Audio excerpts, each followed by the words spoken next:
Subscribe to our YouTube channel and press the bell icon to get the latest updates. From bacteria that can survive in outer space for years to artificial intelligence discovering 50 new planets, on this edition of Scientifics, we bring you the top science stories of the week from across the globe.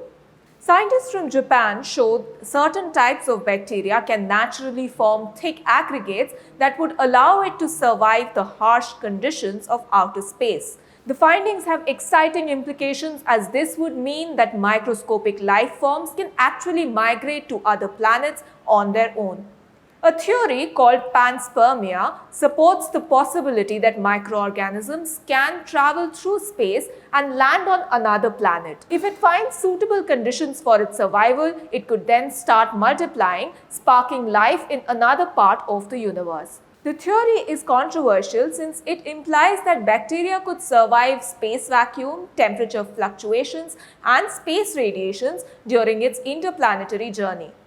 Researchers have previously found dinococcal bacteria floating 12 kilometers above the Earth. These bacteria are known to form colonies larger than 1 millimeter and are resistant to environmental hazards like ultraviolet radiation. The team tested the survival of the bacteria in space by placing dried aggregates in exposure panels outside the International Space Station. The samples of different thicknesses were exposed to the space environment for up to 3 years and then tested for their survival.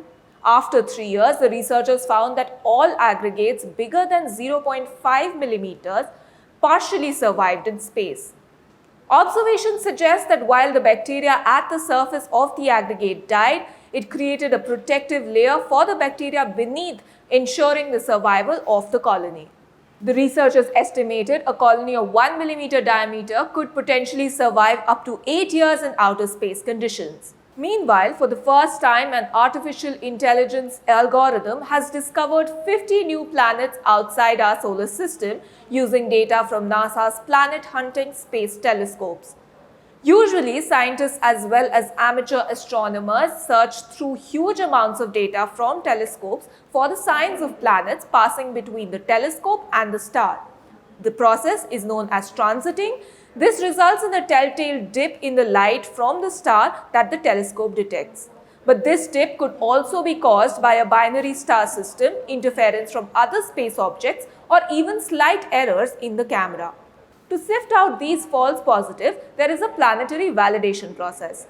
Astronomers have now used a process based on machine learning to analyze a sample of potential planets and determine which ones are real and which ones are fake. The algorithm was trained to recognize real planets using 2 data sets of confirmed planets and false positives from the Kepler mission.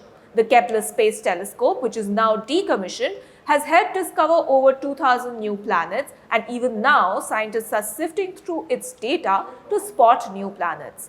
The team used the algorithm on a dataset of still unconfirmed planetary candidates from Kepler, resulting in 50 new confirmed planets, which became the first to be validated by machine learning.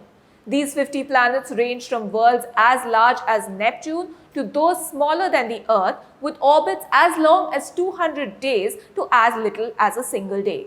By confirming that these 50 planets are real, astronomers can now prioritize these for further observations with dedicated telescopes. Also this week, scientists have improved the estimate of the age of the Earth's solid inner core, pegging it at about 1 billion to 1.3 billion years old. This means that the Earth's core is actually older than previously thought. Until now, it was estimated that the core is just about 565 million years old. The team conducted the research by creating conditions similar to the center of the Earth inside a laboratory chamber. This was achieved by squeezing laser-heated samples of iron between 2 diamond anvils, which was not an easy feat. It took 2 years to get suitable results. Now here's why these findings are important. This revised age of the inner core correlates with a spike in the strength of the Earth's magnetic field, which is recorded by the arrangement of magnetic materials in rocks that were formed around this time. Together, the findings show that the formation of the inner core was an essential part of creating today's magnetic fields, which keeps compasses pointing north and helps protect from harmful cosmic rays. The research solves a paradox that arose with earlier estimates of a younger Earth's core. If the core was indeed about 565 million years old, it would have had to reach unrealistically high temperatures to maintain the mechanism by which the Earth's magnetic field was created for billions of years before the formation of the inner core. In some news from the field of paleontology, scientists have found the oldest record of hibernation in invertebrate animals from the remains of a distant relative of mammals that lived in Antarctica some 250 million years ago. Many animals on Earth hibernate to get through the tough winter months when food is scarce, temperatures drop, and days are dark. The ancient creature experienced extended periods without sunlight each winter. Its fossils indicate that torpor aroused invertebrates even before mammals and dinosaurs evolved. Torpor is a state in which animals temporarily lower their metabolic rate to get through a tough season. The animal appears to have survived the Earth's largest mass extinction event, which wiped out about 70% of vertebrate species on land. The stout four-legged foragers lived another 5 million years, spread across the Earth's then single continent, which included what is now Antarctica. Meanwhile, scientists have estimated the extent to which temperatures dropped during the last ice age when large mammals such as the mammoths, woolly rhinos, and saber-toothed cats roamed the Earth. The team found that the average global temperature during the period from roughly 23,000 to 19,000 years ago was about 7.8 degrees Celsius, which is about 7 Celsius cooler than 2019. As expected, polar regions were far cooler. The Arctic region, for example, was 14 degrees Celsius colder than the global average. Researchers studied tiny fossils of plankton.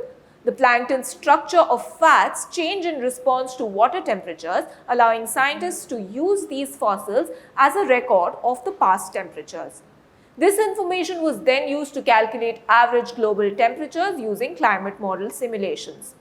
Past climates are the only information we have that can tell us as to what happens when global temperatures change. Understanding these can help us know what to expect in the future. This is Mohana Basu for The Print. Do subscribe to our YouTube channel for the latest updates.